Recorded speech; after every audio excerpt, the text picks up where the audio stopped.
हमारे इस ब्लॉग में आपका स्वागत है। ये देखिए आँखों देखा महाकुंभ का नज़ारा है। और महाकुंभ में ये ऊंट गाड़ी देखिए, ऊंट पर सवार हैं। ये डोला है ऊंट पर सवार। ऐसी ऐसी चीज़ें महाकुंभ में देखने को मिलती हैं। ये स्टेशन के बाहर का नज़ारा है।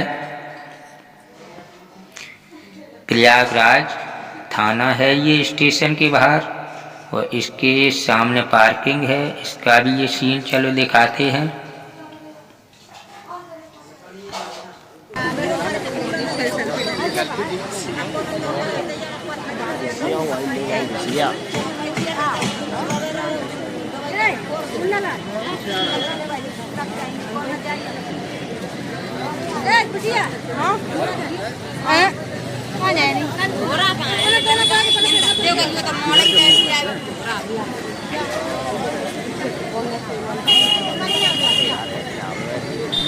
बने ठने बाबाओं को पुलिस रोक लेती है।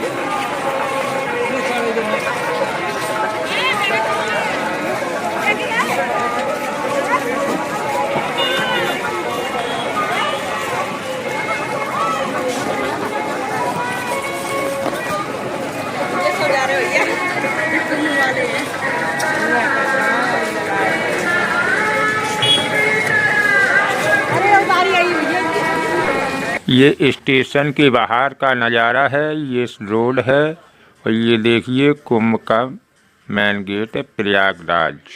ये पार्किंग है।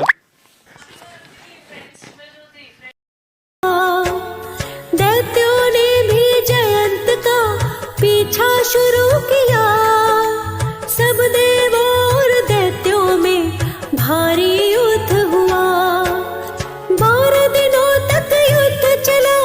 वेद बताते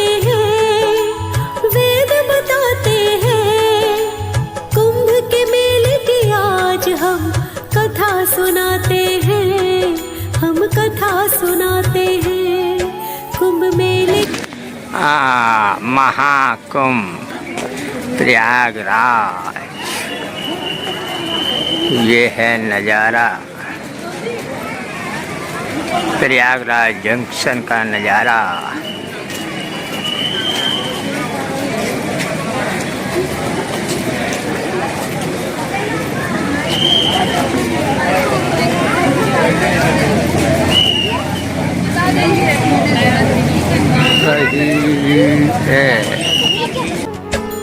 देवों और दैत्यों में भक्तों युद्ध छिड़ गया।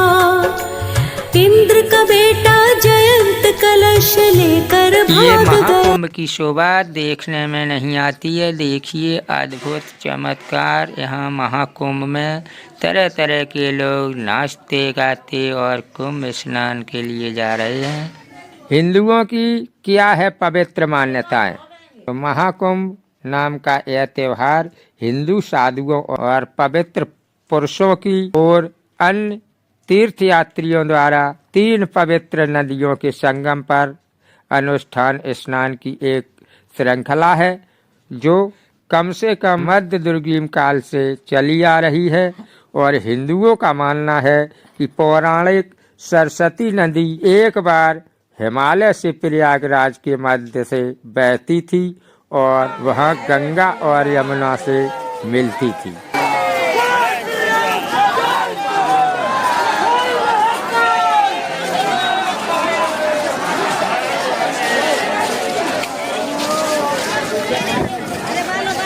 यहाँ स्नान तो हर दिन होता है, लेकिन सबसे शुभ तिथियों पर नंग राख से शनि भिक्षु और भोर में पवित्र नदियों की ओर बढ़ते हैं। कई तीर्थयात्री पूरे त्योहार के दौरान रुकते हैं और तपस्या करते हैं। यहाँ स्नान तो हर दिन होता है, लेकिन सबसे शुभ तिथि पर नग्न राख से शनि भिक्षु तीर्थयात्री भागवत प्रसाद ग्रहण करते हैं और मानते हैं कि यहाँ शांति महसूस होती है और जीवन मरण के चक्र से मुक्ति मिलती है।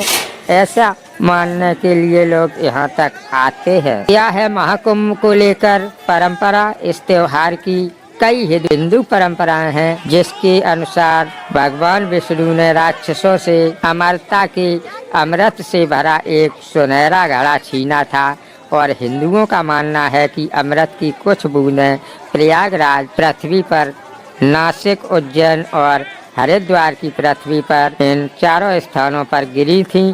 ये 4 जगह हैं जहां नदियों से कुंभ उत्सव मनाया जाता है और कुंभ इन 4 तीर्थ स्थानों के बीच हर 3 साल में ज्योतिष द्वारा निर्धारित किया जाता है। 2019 में अर्ध कुंभ में 240 मिलियन श्रद्धालु आए थे और जिसमें सबसे व्यस्त दिन पर लगभग 50 मिलियन लोगों ने अनुष्ठानिक स्नान किया। 45 दिनों के उत्सव में आएंगे 40 करोड़ लोग। यूपी के अधिकारियों के अनुसार पता चला है अगले 45 दिनों में प्रयागराज में कम से कम 400 मिलियन लोगों के आने की उम्मीद है, जो उपयुक्त राज्य अमेरिका की जनसंख्या से भी ज्यादा है।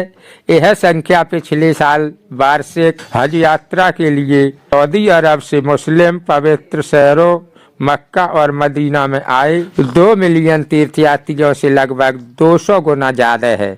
यहाँ उत्सव भारतीय अधिकारियों के लिए हिंदू धर्म, पर्यटन और भीड़ प्रबंधन को प्रदर्शित करने की एक बड़ी परीक्षा है। धार्मिक आयोजन के लिए नदियों के किनारे विशाल मैदान और 3000 से ज्यादा रसोई और 1.5 लाख शौचालय से सुसज्जित एक विशाल टेंट सिटी में बदल दिया गया है। 25 खंडों में विभाजित और 40 वर्ग किलोमीटर में फैले इस टेंट सिटी में आवास, सड़कें, बिजली और पानी, संचार टावर और 11 अस्पताल भी बनाए गए हैं। शहर की दीवारों पर हिंदू धर्म ग्रंथों की कहानियों को दर्शाते भिन्न भिन्न बनाए गए हैं और सुरक्षा व्यवस्था के लिए खास इंतजाम किया गया है। इस आयोजन के लिए भारतीय रेलवे ने त्योहारों के दौरान